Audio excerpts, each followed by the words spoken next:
স্বাদবদলের রান্নাঘর থেকে প্রত্যেককে আমার শুভকামনা জানিয়ে আজকের পর্ব শুরু করছি। আজ আমি শিমের একটি অন্যরকম রেসিপি নিয়ে এসেছি, যেটা ডালের সঙ্গে দারুণ লাগে। এতে লাগছে পোস্ত, বাদাম ভাজা।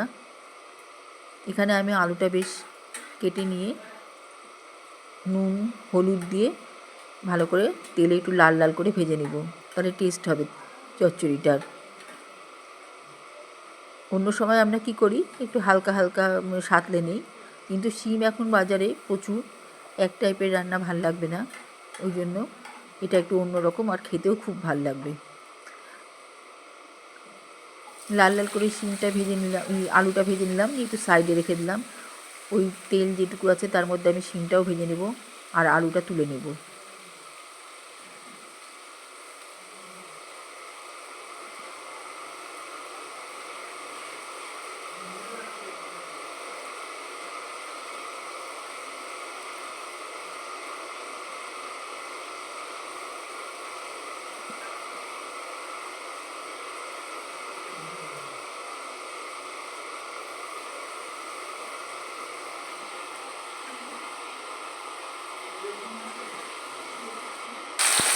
এবারে আমি এতে নুন দিয়ে দিলাম যাতে একটু নরম হয়।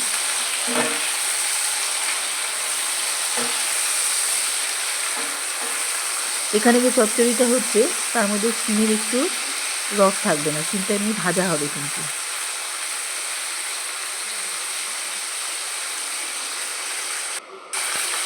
কাঁচা লঙ্কা, আমি এর মধ্যে কাঁচা লঙ্কা, শুকনো লঙ্কা, টমেটো আর আদা, এই চারটা জিনিস দিয়ে দেবো, দিয়ে ঢাকা দিয়ে দেবো। তেলের ভাপেই সেদ্ধ হবে এই চারটা জিনিস শিমের সঙ্গে।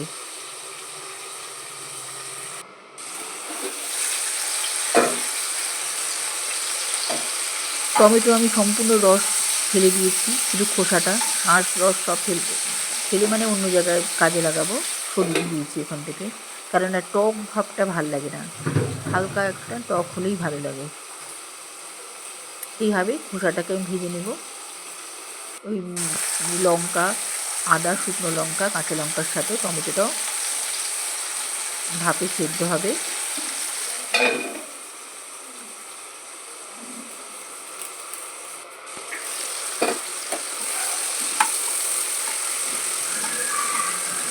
এবারে আমি এই টমেটো, লঙ্কা, সব আদা তুলে নেব।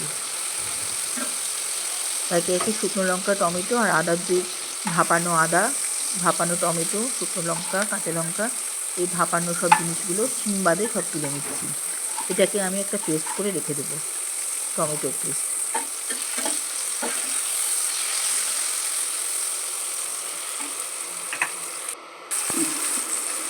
এখানে আমি বেশ খানিকটা চিনি দিয়ে দিলাম, চিনিটা একটা মিষ্টি স্বাদ আনবে চিনিটার মধ্যে, তাছাড়াও একটা ক্যারামেল তৈরি হবে। এই ক্যারামেলটা ভীষণ স্বাদ, নিরামিষ রান্নায় ক্যারামেলটা ভীষণভাবে স্বাদ আনে।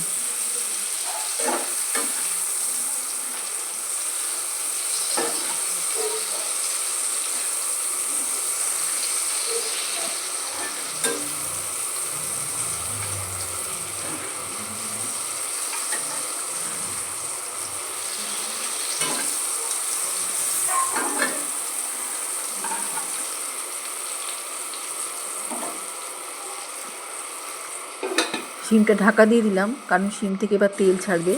শিমটা নরম হয়ে গিয়েছে, তেল ছাড়তে শুরু করেছে। এবার আমি ফ্লেভারের জন্য 5 ফোড়ন দিয়ে দিলাম।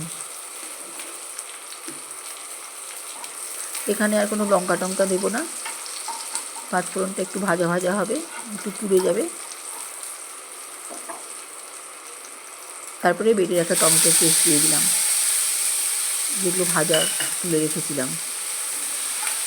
যেটা একটা হালকা টক ভাব আসবে, ঝাল ঝাল টক টক, আর আদার একটা বেশ ফ্লেভার আসবে, এই পেস্টটাতে দিয়ে দিলাম। এবার পেস্টটা একটু আর একটু তেলে নাড়াচাড়া করে নিচ্ছি। এখানে একটা স্লাইস আদা থেকে গিয়ে তুলে দিলাম, তেল ছেড়ে আসছে।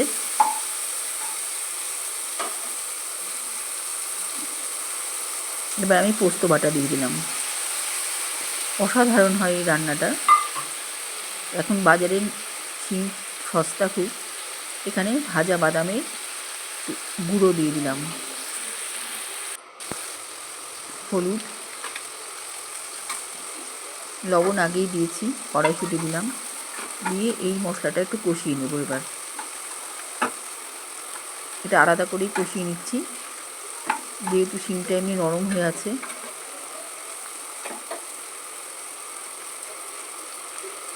ওটার সাথে মশলা মেশালে ভেঙে যাবে শিমগুলো, এই জন্য এটাকে আলাদা কষিয়ে নিচ্ছি।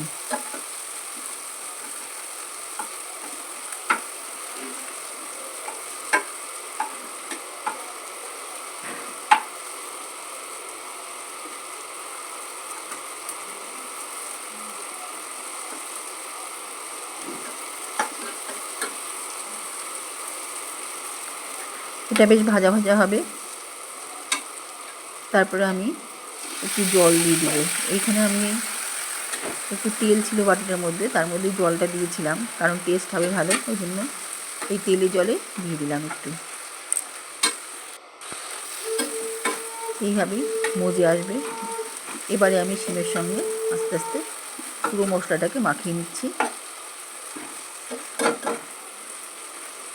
এখানে কাঁচা টমেটোটা ব্যবহার করলে একটু অন্যরকম টেস্ট হয়, টকটা বেশি হয়।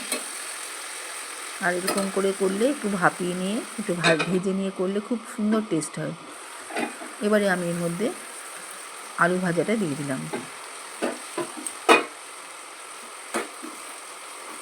অপূর্ব খেতে হয় এটা।